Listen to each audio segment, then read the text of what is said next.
Well, hey there. What would you say is the greatest love of all? I got some thoughts for you on Thursday, but you know what's in my head? Maybe it's in yours too.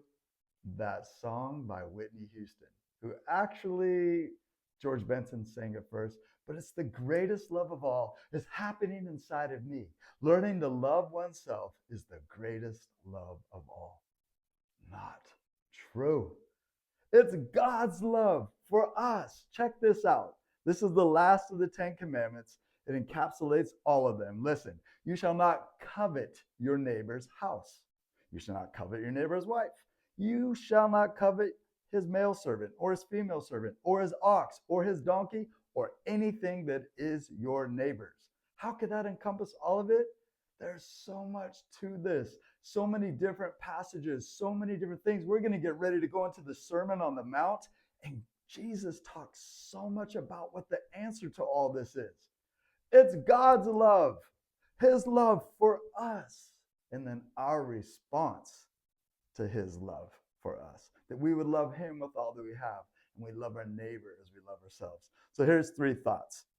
First of all, loving God is doing what he says is right and good, and loving what he says is right and good. More on that at the end.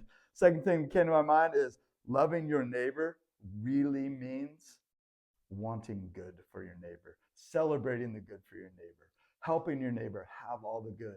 And that would be pointing them to Jesus, praying for them. And so how can you be praying for your neighbors and for the good of your neighbors, the people in your life that you love? More importantly, the people in your life that you envy. And the final one is there is good self-love. What would that look like? It would actually look like honoring God and then blessing others and you yourself being blessed. Yes, you should be probably tied for second according to Jesus. Love God with all that you have and then love your neighbors, you love yourself. So you're tied for second, but don't put yourself ahead of everybody.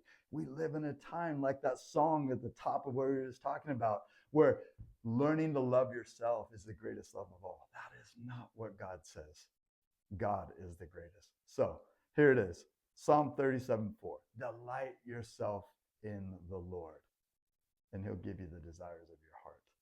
Is Jesus the delight of your life? Are you wanting him? Are you loving him? Do you love what he loves? Do you want what he wants? Are you sharing that with people? Is that what you filter your life through? Delight yourself in the Lord, and he'll give you the desires of your heart. This is not do some good things and God will give you your wish list. God is the root of good. So we love him.